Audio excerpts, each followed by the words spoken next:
you are. Oh my gosh. Look at all my beloveds. I can't believe it. Welcome, welcome. Oh, yes, gosh. And you're filling the screen. I get to move it around a little bit to see everybody. Well, it's been another wild and woolly month. It's just amazing, the obstacles giving us such fabulous opportunities and such incredible teachings, really precious. Each day is amazing. So I have some fun and interesting things to share with you, and some really interesting news when we get around to the news. So I'm going to jump right in. First of all, I'd like to acknowledge Miri and her wonderful team in South America for that beautiful video that we just watched. I've been scrambling around through my computer to see what do I have. And I have so many beautiful things that people have done. It's just incredible, beautiful pieces that they've created and used, and that, I haven't shared in a larger way. So I was really happy to see that. And also the music of Namkai, right? Yeah, he's Argentine, right, Miri? Yeah, Miri's sitting over in the side here, so she's my handler.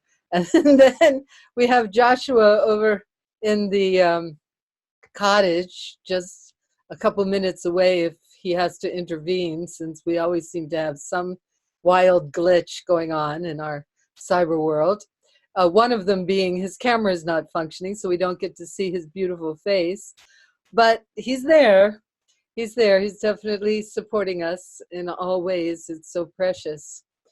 So I'm going to start by talking about, Miri reminded me that I had said at one point this session would be about fear.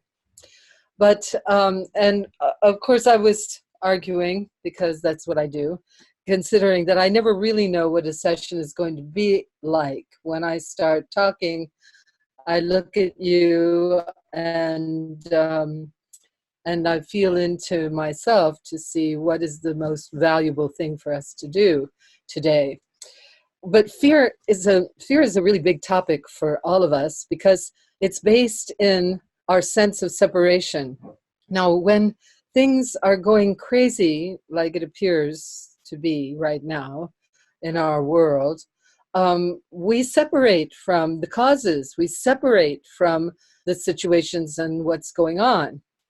That is what stimulates our sense of fear, because we're isolating ourselves and we're protecting ourselves rather than opening into the biggest picture we possibly can, which means that there's no separation between us and what's arising. Everything is arising at once. Everything is an energetic arising. So that said, there were some interesting things that were presented to me this month that I wanted to sort of weave into the picture of what I have to share. The first is what stimulated me communicating this with you. Hope was talking about a meeting of the grandmothers in Woodstock at a very beautiful Medicine Buddha place, retreat center. And she asked them about the fear that Elizabeth's disappearance had brought up, and that our situation seemed so fragile on this planet. And so there were these new fears that seemed to appear. Well, earlier in the month, our dear Linda Lakshmi here on Maui sent me something from her Vedic astrologer that I thought was really important for us to reflect on. Now, astrology for me, I have a very strange relationship with it, because my relationship with Western astrology, I was interested, and I definitely felt the stars and their configuration communicating. But I wanted to look up and see the stars that were actually happening. And so I had a little bit of an argument with Western astrology, never realizing that Vedic astrology, in fact, is based exactly on the position of the planets. And so I was a little more interested. But I also didn't like the idea that our fate, so to speak, was written in the stars, meaning there was no flex to it. Lucky for me, I picked up a book called Autobiography of a Yogi by Paramahansa Yogananda. And if you haven't read this, I recommend it. If you like good stories, this guy tells the most amazing stories. But one of the ones in reference to astrology was he almost died. And in his chart, it actually said that he would come very close to death and also very close to getting married. And in fact, these events came into his life but didn't bear fruit. And he explained, he said, yes, the stars have a powerful influence on us, a powerful effect, but they're not the final word. The final word is our intent and our ability to summon enough of the right kind of energy that allows us to overcome whatever conditions the stars place before us. Now that made a lot more sense to me. At one point when we asked him, why doesn't God, if you're God, why don't you solve all the problems? And he said, well, there are some problems that are so big, this is not something God wants to solve. This is something set in process that is having a much bigger effect than you can know. And so it's not about God solving all the problems. So that was interesting also. And it, again, feeds into something I'm going to be talking a little bit later in this talk, which is the mystery of our being, as Ken MacLeod refers to it, or the magic in our Vajrayana rituals. What is that magic, and how does it function, and how can we engage with it?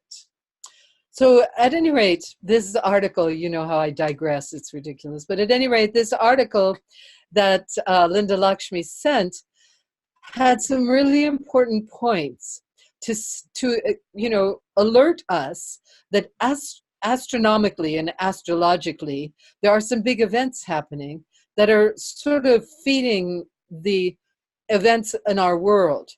So I wanted to read just a little bit of this. The month of September, 4 planets, including Mars, the ruler of the fire element, the Sun, the fiery luminary, are transiting through Leo, a fire sign. In the chart for Brazil, this fiery group is taking place in the 4th house, the house related to the land. So the fact that the Brazilian rainforest is burning is no surprise, given the ferocity and the placement of these planets. So that's interesting. It doesn't make it any more palatable, but it does sort of point to the fact that there are bigger forces moving. The next piece, which I thought was very interesting, and then Rahu, which is what we're talking about, Rahu is a planet with the urgent desire to blow up the established order of things, even if the result is negative. Rahu doesn't recognize rules. Rahu is driven by greed and ambition. Therefore, we can take a look at the fact that we have all of these powerful leaders, such as the one in America, and the one in Brazil, and the one in Indonesia, and the one in the Philippines, and the one in Russia, and now we've got England weighing in on its aggressive male presence. Why is this arising? This was my question. Why is it? Well, here it is. Rahu is dancing. So, knowing this, then, the question to him that was placed was, so what do we do? Because our intent is to bring about a peaceful condition on this planet with happiness and prosperity for all. So what do we do during this period of Rahu? And so he answers in a really beautiful way. He said, settle down, take a deep breath, and treat others with humility, honesty, and compassion. Stay calm, promote peace. Don't vote for loud, aggressive, arrogant leaders that promise radical change while preaching divisiveness and hatred. That's our job. That's what we can do. So that, I thought, okay, that's really sensible, because don't take this for granted. Don't take this for granted. This is not a small thing that we are asking of ourselves, of what to do in the face of these strong energies, these strong planetary energies. But then to come back to hope and the grandmothers, Maria Alice from Brazil had something to say, because she was, of course, deeply upset about what's going on with the indigenous peoples and the burning of the rainforest and so forth. The Brazilian people are just in severe pain. They really, really are suffering from these conditions. And so she said she woke up in the morning and she was crying, and then realized she needed to reach out to some of her friends and associates and just be with them. And Hope wrote in her email is she's told everyone, she reached out to her friends and formed a sharing circle of connection to share about their concerns. And she said that fear is about separation. So we must do all we can to foster connection. Fear is fed by separation. Connect. Now that's a powerful message, and it's one that I've been getting for the past few months in a very powerful way. When I ask, what is the use of me guiding these circles? What is, how does this address the bigger concerns that everyone has? And I can see very clearly every time a group gets together like this, when you start looking at each other and talking to each other, and it happens in every group, there's always this wash of socialness and this inclusive, new people are drawn into the circle and old friends are so happy to reconnect. We have a very, very powerful circle of friends, and who are committed to bringing about the best possible circumstances. And therefore, I want to thank you, and I will continue to thank you every way I possibly can for your participation in these events, not only Zooming, but many of you are Zooming up to Seattle. We're going to be meeting each other up there soon, or just Zooming around the planet in general. I adore my meetings on Maui. It's so beautiful to even see some of my Maui friends show up here on Zoom. So our responsibility, and those of you who have circles, those of you who lead circles in different places of the country and the world, thank you. Even if it's small, affirm to your groups how important it is for us to make this, we can call it a sacrifice, but to make this commitment to be there for each other and to focus on these practices that really bring us into a state of mind and being that is exceptional. So that leads me, I can't believe how organized I am today, considering what a crazy week it's been. Crazy mostly because we went to Kauai. I'll be talking about that more during the news section, and had an amazing time. I can't wait to tell you about it. But I want to just go on here because we're setting the stage. okay, we've stated we need to get together, we need to affirm our interests are of bringing about peace and well-being for each other, for our families, for our communities, for our countries, for our world. And how do we do that? Well, according to the Vajrayana teachings, we have the capacity to engage with our human potential in such a way that we can accumulate a specific kind of energy and presence. And within this energy and presence, we have a radiance. Just like the sun shines, we radiate this energy, and it rides on our intention. So as we meet together and affirm our intention to bring benefit to all beings, and then as we engage in these practices, now this is what I wanted to share, and I will be elaborating on this more for all of those who are going to be joining me in Seattle and who join me anywhere, to know that these practices that we do in reference to Tara, that there is a specific transmission of power that is occurring with these practices, and that they provide us with an experience. And as we have these experiences in relation to the world and the way it appears to us, we are transformed, and our ability to understand the world is deepened through these practices. So I wanted to read a couple of things. Now I got this from two of Ken MacLeod's newsletters. You know, he's one of my favorite inspirations, because Ken did 2 3-year retreats in the Tibetan tradition. So he's steeped in the Vajrayana. He has a lot of experience. He was a translator for Kalu Rinpoche, who is one of the greatest yogis of our time. And so,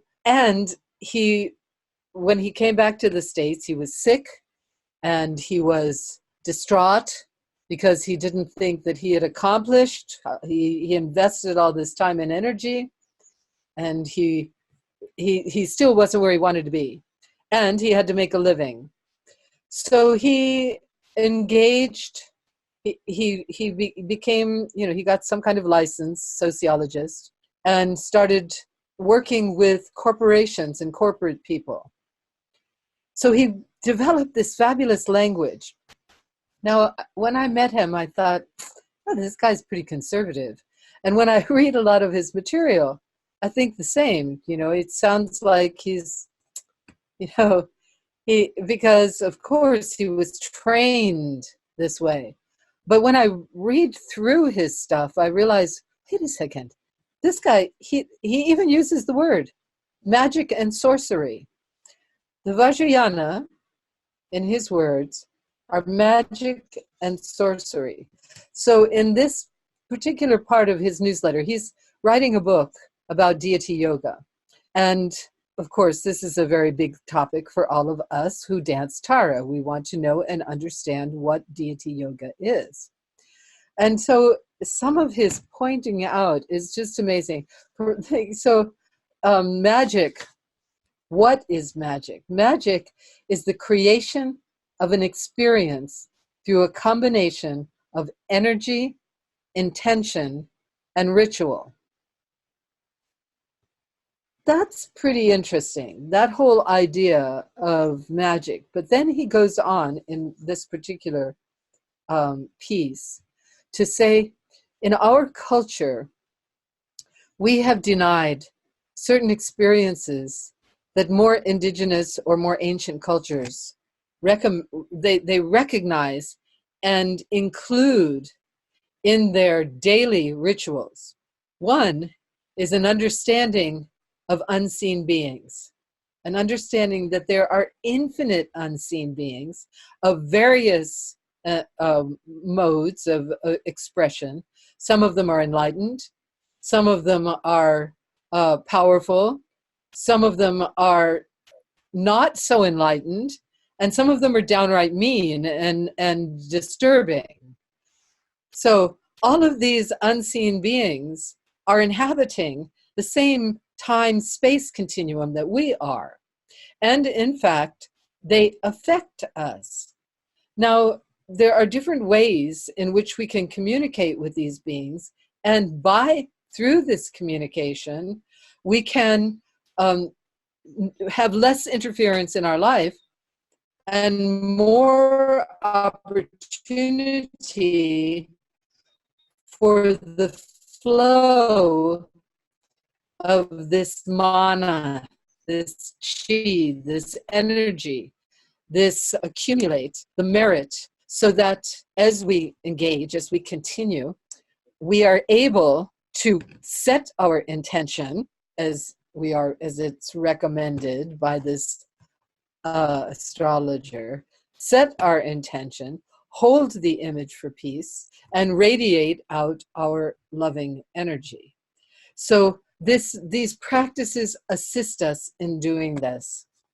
So the first thing that happens when we encounter the Vajrayana, now the encounter of working with the Vajrayana in America and in the West in general, it's been haphazard, because we talk about worlds collide. We have these very, very different cultures. Here we have the Tibetan culture, which totally acknowledges these unseen beings and engages with them in very specific ways and elaborate ways. And then we have our side, which unseen beings for the most part are not acknowledged. Or we have, fantasy. We have the fairies and the leprechauns.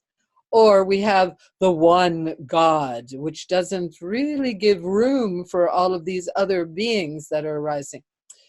So this is one place where we need to understand when we encounter the Vajrayana, we are going to encounter a culture that is totally connected with these unseen beings. So in order to engage in the practices, so the lamas, they come along and they tell us, yeah, we've got some gifts for you. First of all, you can eliminate the negative forces in your life that cause fear, that cause fear and guilt. Fear and guilt. Okay. We can eliminate this force with specific practices, and the mode of the tool that we need is our own mind. We don't have to get any other tool but this tool in a very specific way, so that they're telling us, okay, we want to eliminate anything that holds us back from being able to realize the full potential of what it means to be a human being on this planet.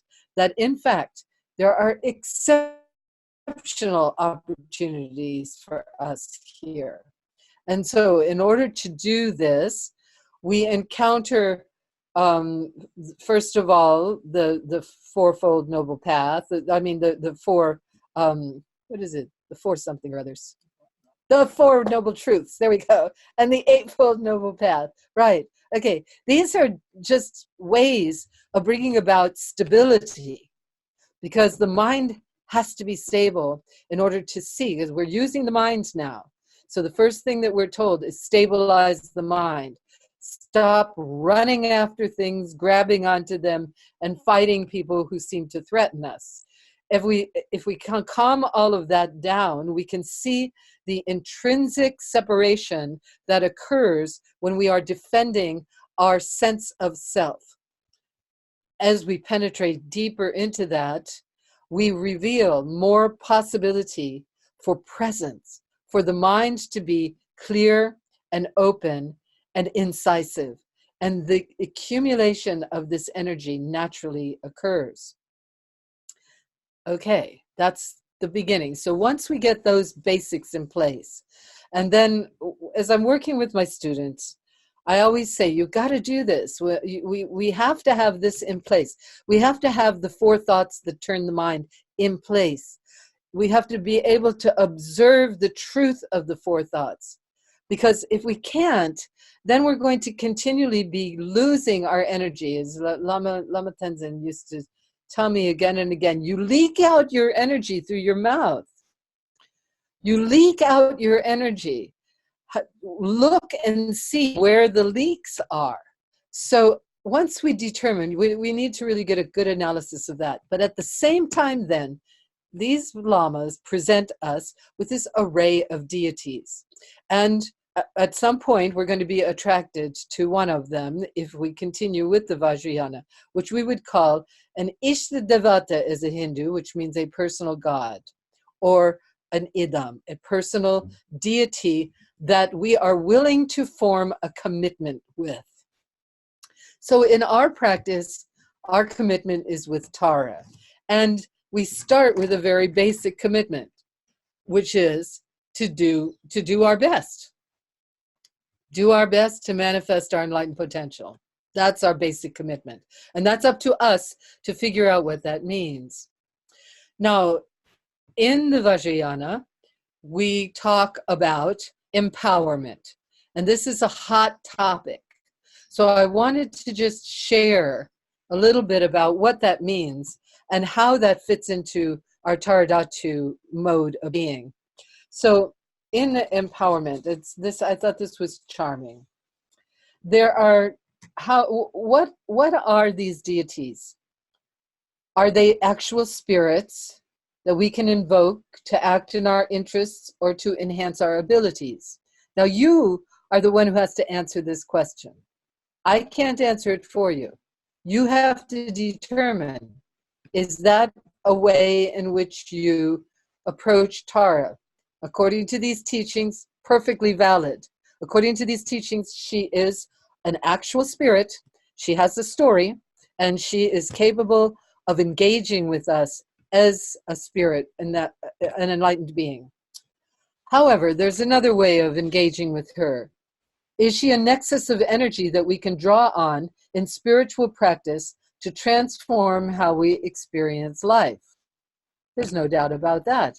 We have seen plenty of evidence that as we engage in the practice of Tara, in the practices of Tara, that we are inspired, and that this inspiration causes whatever inhibitions we have about ourselves, whatever sense of inadequacy we have, to arise so that we can see it.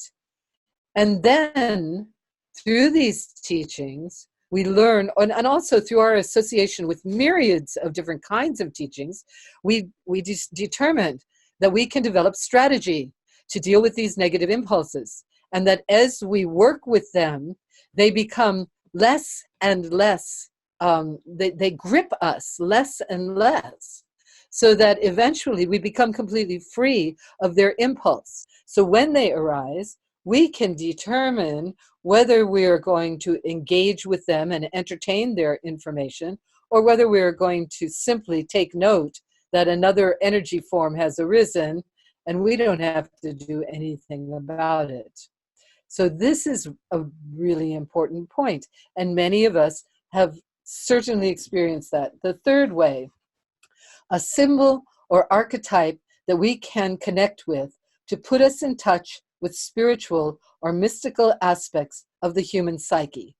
Now this brings us to the next piece that I feel is really important, and it's over here. Ken calls this the mystery of our being. What is going on in our human mind, our human potential, our human spirit, our human engagement with the enlightened state is beyond concept. However, we use concept to orient ourselves in looking in a specific way so that eventually we are able to penetrate the mystery. But we cannot put words on the mystery. This is why it is so difficult to transmit it and to receive the transmission, because it's not about words. It's about an experience, and it's an experience that goes beyond concept because it rests in a different dimension of consciousness, of which we are a part. It is our birthright, this other dimension of consciousness, but we don't know how to access it. These practices help us to access this other dimension of consciousness. So I wanted to just point out the idea of empowerment. Empowerment introduces you to the deity, and then the connection is a commitment that you make with the deity. Now, in our case, Tara has said, I will remain until the end of time, until everyone is free. That's her commitment. So what is our commitment? It's really important for us to shape the idea, the words, so that we can reflect back on it, so that we don't break our commitment. It can be as simple as, I'm going to do my best. And you know when it's not your best. You know when you're flaking off or not, you know that. I know. But also recognize that whatever I'm doing is part of my stream of consciousness, and it is orienting me as much as possible in the direction of awakened mind, of pure presence, of being able to take one step at a time without any concern. Someone described their experience of their life right now as so hazardous. It was like climbing a steep mountain on a very narrow path. And if they look down, it's thousands of feet down. And if they feet up, and little rocks are falling on them. So what can they do? They can simply put one foot in front of the other. Does that sound like our life now? Very often, of course. It seems so hazardous, and yet here we are. But according to these teachings, we can become more and more present in our capacity to be in the moment without fear. If we fall, we fall. If a rock hits us, it hits us. But until it happens, one foot at a time, moving in the direction that our heart calls us. So there is a formal practice of empowerment that occurs in the presence of a being who has developed a strong relationship with the deity. So any one of you who is sharing Tara with someone else, you can open the relationship for them. Now, in the Vajrayana, with these great beings who have not only opened the door to a communication, but they have developed their relationship with Tara or with whatever deity they're presenting in such a way that they have become open to experiencing their mind specifically. So I wanted to just give you an idea of a classic empowerment. Now, before I say this, I also want to tell you, all of this happens within the dance of the 21 praises of Tara. It also is available to us in calling Tara from the heart. Many of our dances are based in sadhana practices that open the door. Tara is the initiator. She is the one. She is the one who, it's not me. I can do my best to open my experience, to open my energy field, to engage Tara with you, but really she is the one. And this is exceptional in the tantric practices, in the Vajrayana practices. Most of them require the transmission of a teacher because the teacher is providing these 4 kinds of empowerments. Now these empowerments Each one provides us with a shift in experience, but it doesn't necessarily happen in the presence of the teacher. It actually, most of the time, happens through the practice. This is why each time we get together, each time we dance, we have another opportunity to polish up the presence, to engage in the relationship in such a way that a new aspect of our understanding is developed. So the first empowerment is called the vase empowerment. And this is, it used to be everyone is anointed. And in many Tibetan practices, this still happens. The Lama will go, or his attendant will take a vase and pour a sacred liquid in the top of your head. Okay, this is the purification and the blessing of, and the infusion of energy. It's a transmission of power, and it helps you to see, to break the fixation on sensory experiences. The offering that we make on this level are the physical offerings. We are making physical offerings. The second empowerment breaks the density of emotion. The third empowerment breaks the density of bliss experiences and any intense experiences, so that the mind is not patterned, the mind becomes more free. And the fourth empowerment, which is considered the very secret empowerment, because if you don't understand the first three, it's impossible to understand the fourth one. Because the fourth one is saying, the spell of practice itself is broken.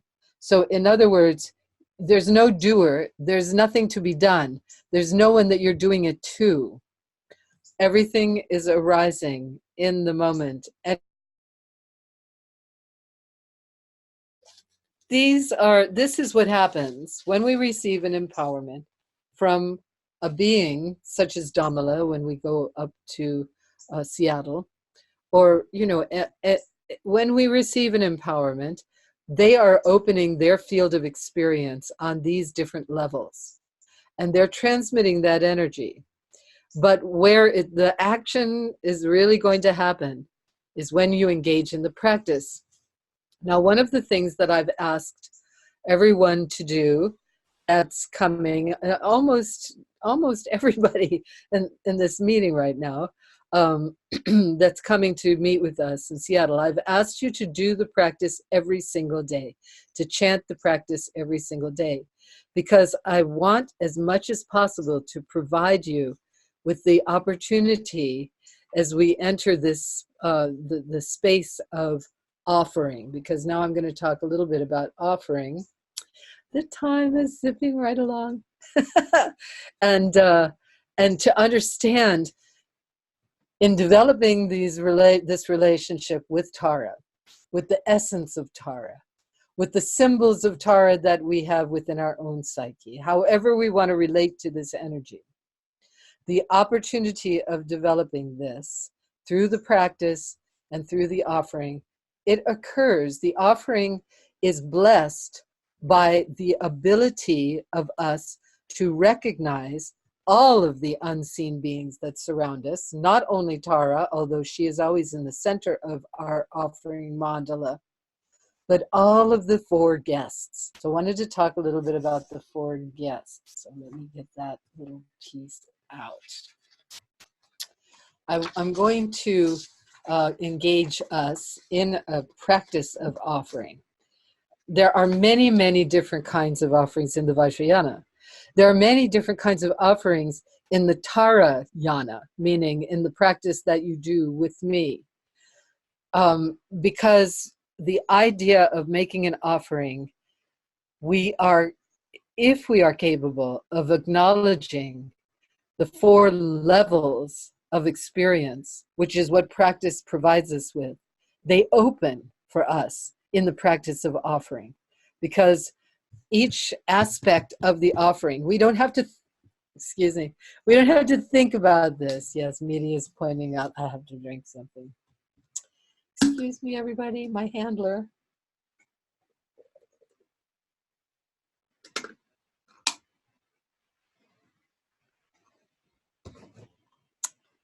Yeah. One of the things that Ken points out, which I think is really brilliant, a lot of this action happens beyond the verbal. So even though I'm going to share some words with you, I'm going to invite you to engage in practice through visualization. So you can close your eyes or leave them open. But the idea is to understand all of these unseen beings around us by making offerings to these unseen beings and specific kinds of offerings that it stabilizes us, first of all, and secondly, it clears the path, and it allows us to magnetize the energy that we need in order to manifest the fullness of enlightened presence. So, with that said, let's engage in this practice. Now, we're not going to do it the traditional way. Let's see if I can find it. Here we go. Yes, I just printed these out this morning, and just before we were ready to start, the printer died. That was exciting. Okay, but I had to, I persisted, and here we go. I've got it. Okay, so now with your eyes closed, please sit as much as possible with your spine straight. Okay, and I want you to imagine we are inviting into our presence the 4 guests. The first set of guests we invite out of respect. These are the Buddhas, the Bodhisattvas, the teachers, the Idams, the deities. So imagine before you, first Tara is in the center, and then arrayed around her, all your sources of refuge. And if you can't see them precisely, just imagine they're like stars in the sky, facing you, loving you, pouring their energy into you. Then, on the sides, underneath them, we have those who are invited because of their power. These are protectors of the environment, the regional and local gods.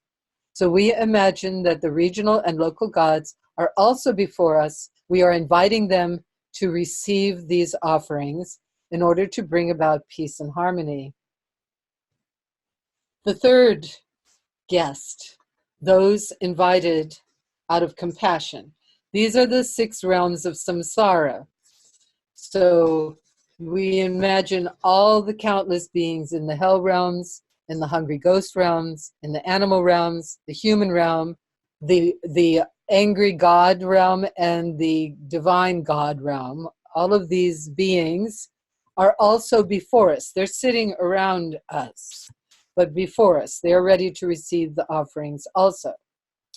And then finally, we imagine the 4th are the beings, we're inviting them because they're troublemakers. And we need to alert them to the fact that we're willing to work with them. We're willing to provide them with whatever we can in order for them to leave us alone, to feel comfortable in leaving us alone. And so energetically, we're giving them what they need, whatever that is that they need in order to progress in the path of awakened mind, that somehow we recognize they got stuck. And so we are offering, when we make this offering, we're including them in the offering. Okay? So now, all of these guests are in front of us. We start with the outer offering, okay? The outer offering reads, the 3 dimensions of awakening are pure in their being. The receptacle of our offerings is an eternal castle of infinite space, and in it, all the matter of the world, potential and actual. What is true, what is vivid, What is there? All is before us. And as we look upon this offering, as we gather this offering as if it was in our lap or in front of us, it melts and becomes liquid awareness, and its blazing light fills the sky. The essences of this pure liquid, drawn from all our experience, patterned and free, I am sharing with all who have ever been my guest, from time without beginning until now. So imagine that everything, all of your joys, all of your possessions, internal, external, that it's nectar, and all of these beings that you've invited as your guests, it's filling them. It's pouring into them. There's great satisfaction in all of the 4 realms of guests that we have invited. They all get exactly what they need. Don't worry about the details of the offerings. If we were actually doing this, I'm taking this from something called burnt offering. If we were actually doing this, we would be making very elaborate offerings into a fire. But use the power of your imagination. Now we have honored everyone with these offerings. Our world is transformed into liquid, timeless awareness. The 4 guests are being satisfied. The inner, sacred, and mystical offerings we are going to make with these 3 lines. The fire of our attention is the offering of all of the elements of experience. And this fire blazes brilliantly with radiant health. The fire offering of awakening mind blazes with bliss and emptiness. The fire offering of emptiness and compassion fills the totality of experience. Having offered the gods with outer offerings, meaning whatever wonder we have, express our wishes, and we ask them especially to fulfill their responsibilities. We pray that past karmic debts are cleared away. This is the 4th guest. We pray that they do not continue and that we may not be caught in the cycle of these uncomfortable karmic debts. We pray that these offerings please the enlightened ones. We pray that they fulfill the desires of the protectors of our environment. We pray that they may meet the wants and needs of the 6 kinds of beings. We pray that they satisfy those who are resentful and unhappy. May they complete the generation of goodness and awareness, clear away distortions and conditioning, and may we attain the body of awakening.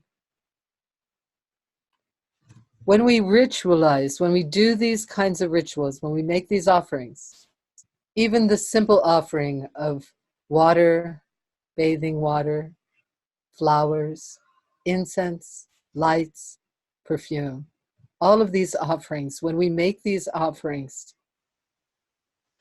make it with the mind open. Always use the power of the 4 sacred breaths to let go of tension in your body-mind and to open into the infinite spaciousness that is the mind's essence. These rituals lead us through a drama. This is a drama of images and actions. When we rest in mind's nature during this ritual, don't worry about the words, don't worry about the meanings. The unfolding drama of offerings has a powerful effect and helps to create the conditions in which a different way of understanding and relating to the world can arise. So then Ken completes this beautiful practice by saying, on the level of material objects, we enjoy them, we share them, whether they're real or in imagination. This is a blessing. At the level of emotional reaction, we understand the strongest, most seductive and intoxicating emotions, as well as the most powerful, the vilest and darkest emotions, have no ground. They arise out of emptiness and they disappear into emptiness. They can be transformed into spiritual nourishment. This is what we explore when we engage with the Dakinis. At the level of spiritual ideals, all of these deeply yearned dreams of transcending the human condition, we let them go and recognize that exactly where we are and who we are is all we need to penetrate. And then his little reflection that I really enjoyed. These rituals have evolved over centuries to balance the powers and forces we meet in mystical practice.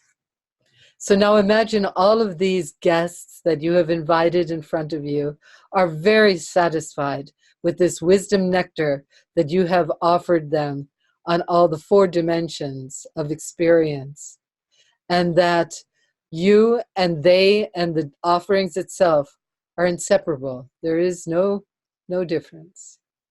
And allow all of this image, all of this imaginings to melt and merge with you.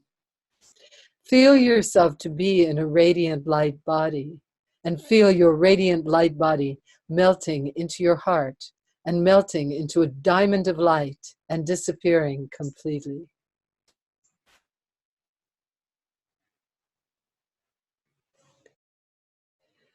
Arise as a radiant light being. Open your eyes. Look at your screen. See if you could see some of our wonderful Taurus.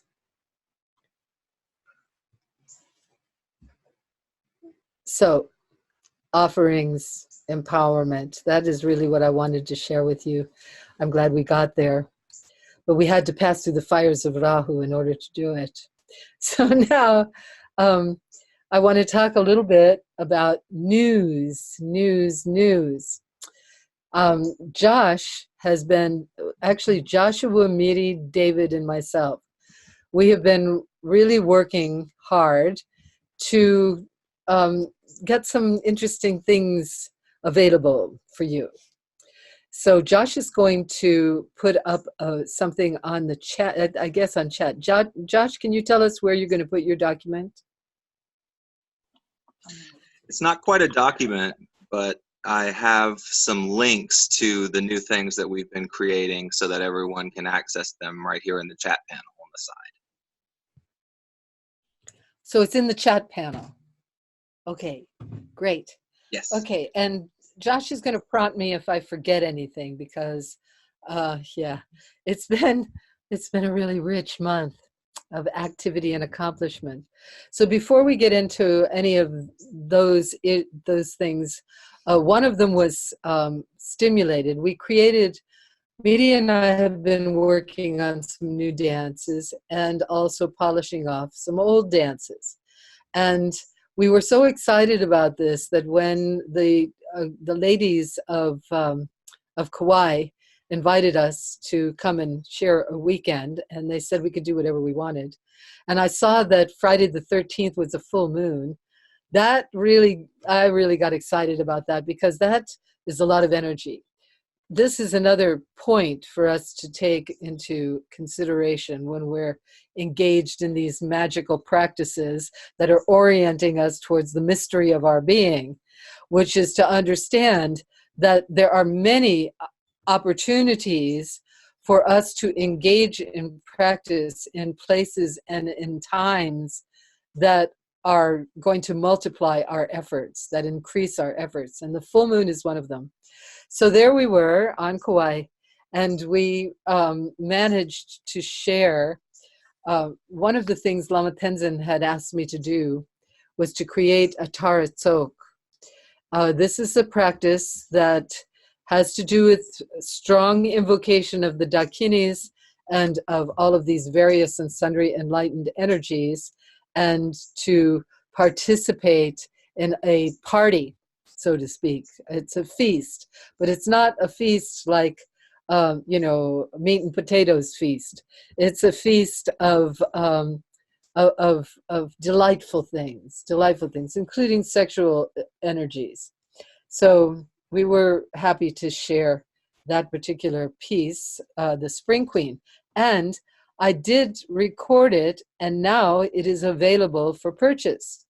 So what we did, these different pieces that we worked with, we invoked Guru Rinpoche. This is an old piece that I created for the children, but it's fabulous to dance to. And mantra is wonderful. It's the story of Guru Rinpoche. So we used that as our refuge focus for the Sok, and that's available. And then the new Red Terra, really exciting, the Mandala of Red Terra. This is created, yes, I see it. Linda Lakshmi is nodding her head. I introduced it to our circle on Maui. First, we just start by singing, and that's what I suggest you do. And then Miri and I are going to start Zoom classes of teaching some of our dances, so that those of you in far-flung places that can't come and join us can start learning some of our beautiful other dances. That's coming up, because we just loved sharing this stuff. And so then the Song of the Spring Queen, and then Troma. This is a piece that I'd been working on with Elizabeth. And so to honor her, we have that available. And also, may all beings have happiness. The four immeasurables that came through Claire from New Zealand, from her teacher in Australia. And we've refined the movements, and now we're happy with the movements.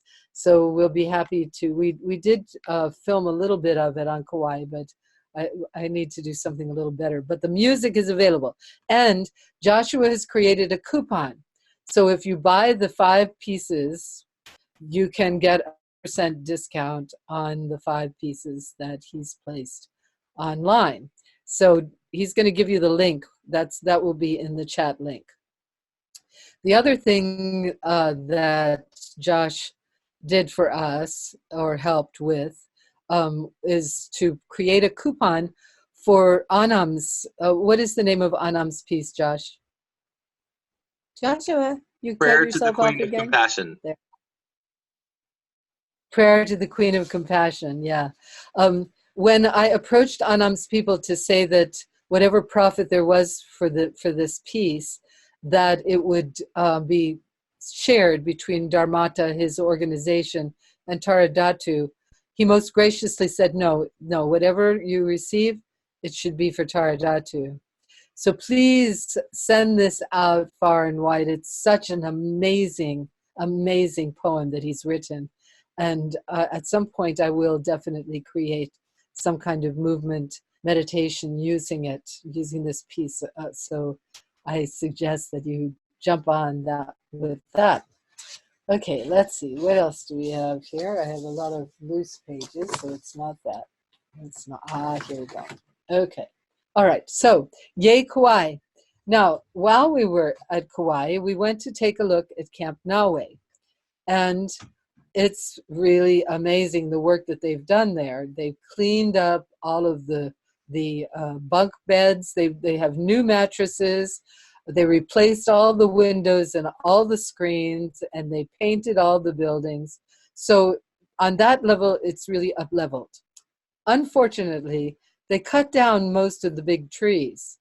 And so with the climate change that we're suffering, I don't know if it's going to be in our interest to try to engage our practice there.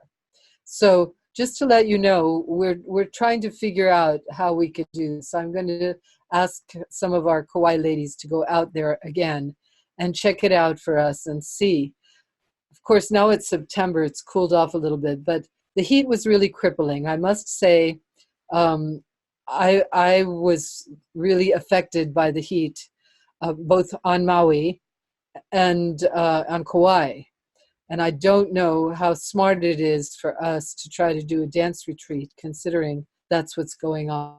So just, stay tuned. We're checking this out right away so we can come to a conclusion about what we want to do about Camp Naui. We are starting to pack, Midi and I. That means thinking about it. It all starts with thinking, and then, you get the suitcases out, and then we lay the suitcases out. And so pretty soon we'll be leaping off to the great Northwest. And I'm just so excited about the events there. Yeah, I'm just so excited about this. Really wonderful. So there we're going to start in Portland, and then our main event in Seattle, Dancing for Dhamala. And then we're going to go and play with Julia in Orcas Island, which is so beautiful. And that time of year, it's just fantastic. So by all means, check out Tara Dhatu's website, and we'll also be sending again the information about how to contact everybody in order to join us. And you can join us in Orcas Island. You don't need to do the rest of the stuff.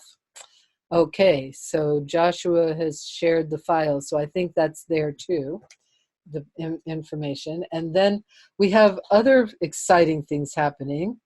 We have our dear Adrienne from Lafayette, Louisiana, is going to be teaching in Costa Rica at the end of the year.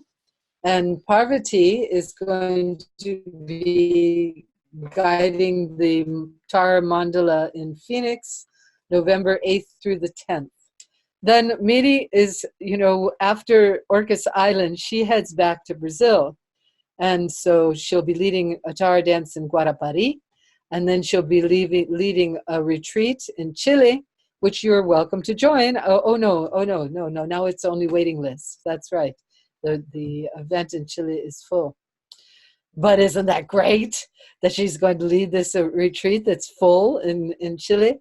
And then we're going to head off to Ecuador, and Ecuador definitely is happening.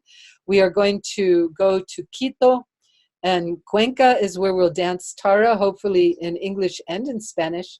And then we'll head off to Vilcabamba, where we'll do a couple of presentations with the local ladies there. And then we are thinking about taking a little side trip to the Galapagos, since we're right in the, downtown Ecuador. So come and join us. We're just putting the prices and all the information together. So I hope you can. This is in April. Yeah. Yes. April 16th through 19th is when the dance is happening. So it's around that time the whole pilgrimage will go. Our annual South America retreat, well, when you saw that beautiful video to open this meeting, you get an idea of what that retreat is about. It's really amazing. It's amazing. So I invite you to show up. It's May 23rd through the 30th, and considering the situation with the Brazilian real, the real, as we call it, it's 4-to-1 US dollars. So it's a great deal for us, really amazing. And there are some incredible air flights also out of Miami, just $600 or $700 round trip. It's interesting. Okay, and then the Tara Dance Retreat at Sultram Aliones at Pagosa Springs. This is the 23rd through the 28th of September. And we are going to do elaborate offerings there. It is just amazing what Sultram and her Sangha have created. It is so beautiful. The statues, the buildings, the environment, really, really special. And I have tried to make arrangements with them for some years now, and finally realized that sometimes I have to come and go from Maui. I can't put things one by the other. Yeah. like that. So also on my way out, we haven't secured anything yet, but we're talking. I see there's Lori there. So we may do something in the Bay Area, either February, March, because I will be passing through California at that time. We may do something in Austin, Texas. There's an invitation, but they're not sure. There's some changes going on there. And there may be something happening in Florida. So in the next couple of weeks, I'm hoping to secure those possibilities so that we can set up dates and you can come and join us wherever. On the way back, we haven't arranged for anything. So again, there's a possibility of stopping off in the Bay Area. That's usually easiest for me. And Amber has been talking about doing something in Woodstock, or at least that New York area. So stay tuned, everybody. Josh, did I forget anything? We just uploaded the Tara text in PDF into the shop. That's new. Ah, yes. This has been an aspiration for a long time, to try to get some of our booklets of prayers and practices available in PDF in the form that you can print them off. So that is online now, and Josh has got the link in the chat. So if you're interested in downloading, I do ask that if you download, if you're going to share it or give it to anybody else, that you ask them to pay the same amount that you paid for the download, and you give it to Dhatu, so that we can continue to support this wonderful organization that really provides us with so much. It's just incredible what we're able to manifest because of this organization. I'm so grateful, really. And also, here I am still toddling around the planet, and that also has to do with all of the support that you give Dhatu and myself, and I'm very, very grateful. Yeah, so any questions? Comments? Prema, I didn't know if you wanted to mention that the annual meeting also just happened and was a success. There you go. The annual meeting just happened and was a success. And the really good thing is that if you are a member, that the YouTube, and you weren't able to be the YouTube presence of the meeting, so you can see what happened and what's going on. Yeah, anything else that I'm forgetting, Josh? That's all I got. Meeting? Okay, any questions or comments?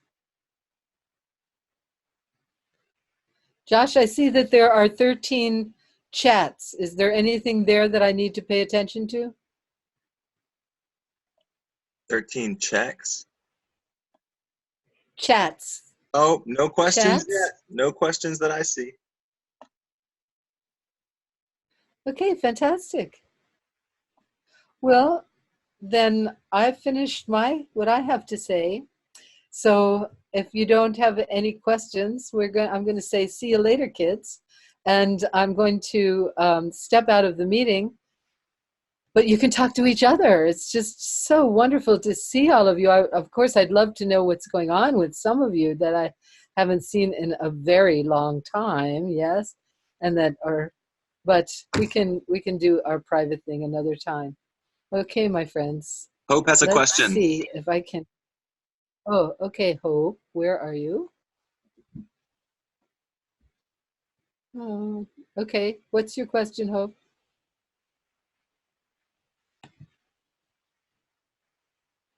Where are you? There we go. Ah, there you are. Hello. I can't see, but Hi. anyway, hi. So my question is, so I was at just this great gathering of the International Council of 13 Indigenous Grandmothers, and there was an evening about reincarnation that was particularly interesting. But one of the main messages from the grandmothers was to really honor and connect our ancestors. And I don't actually know how kind of like ancestors, like cultural ancestors, like how that works in relationship to the Tibetan Buddhist philosophy of thinking. Because I know, like, well, I'm working in a monastery, and so there's a lineage, a lineage of practice. But I don't know how this concept of my ancestors who are Armenian and are from England and this and that, like, do you know what I'm saying? Not sure. Yes, I do. Actually, there are some practices. In fact, when we make the smoke offering in the Dhatu tradition, we include our ancestors. We invite our ancestors. So it's a common practice in Tibetan Buddhist offerings to place your mother on one side of you and your father on the other side. And so we encourage you to think that your mother represents a long line of individuals and your father. So they are all present receiving the offerings. The bigger you can think, the bigger you can think about offerings, the better. The bigger you can think about, may all beings be happy, may all beings be free. No restriction. Now, for some of us who have a hairy time with our families, my observation, especially in my own family, I would say that a lot of my relationships in my family have to do with old karmic debts. That when I first came in, when I was a child, I resented having to repay these debts. But as I got older and I recognized the humanity in my family, how difficult it is for everybody to figure it out. It's certainly, a mother is not born knowing what to do with her children. A father is not born knowing what to do in a relationship, that everybody's working it out. And as my capacity for compassion grew, my willingness to work with my ancestors and to place them on the tree that's in the space to receive my prayers, and also to, when we're praying, the fourth guest is whoever we have karmic debts. That's, I often find my ancestors there, and my understanding of, okay, I don't know what I did, I don't know what lifetime it was, but considering the degree of ignorance that I have displayed in this lifetime, I can only imagine what I did in previous lives. Okay. Thank you. That's helpful. Yeah. Yeah. Okay, great. Wonderful. Good to see you. Okay, anybody else? Any questions? Also, Hope, Robert Thurman wrote a fabulous book about reincarnation. Fabulous. Liliha, what is the name of that book? Because I've asked Liliha to start working with it. I don't remember. Let me unmute you. Life. What is it? Infinite life. Infinite life. Infinite life. Yeah. I strongly recommend you get this book. I ended up having so many pages marked that I finally realized I needed to download the book and work on it from there, because he says so many interesting things in so many interesting ways. And it's really good for us. That's why I've had to give up on it for the full moon. Right. So Liliha is going to be working with it for our full moon practices, because it's really juicy. So I recommend that to you, especially Hope, since you just met him. He's a character. Yes. Is he healthy? He looked very frail the last time. I'm unmuting myself. I mean, the coolest thing was that it was an evening on reincarnation, and the three speakers, one was a Vedic woman named Mother Maya, who had also met the Dalai Lama. Interesting. And she had been a monastic for like 20 or 30 years. Now she's like out of that, and she's brilliant. And then there was a woman from Brazil named Dasara, who's the head of a spiritualist spiritualist church. And so the three of them had a blast talking about reincarnation. It was very lively and, like similar, but juicy, funny, good. And he's a trip and a half, but boy, is he brilliant. He's brilliant. So anyway, cool. So Lily's question was, how is his health? How does he look? I mean, he looked fine. He seemed to have a cold or something, but he looked okay to me. Yeah. I mean, I don't know how his health is, but honestly, he looked vital, but Great. I didn't talk to him personally, so.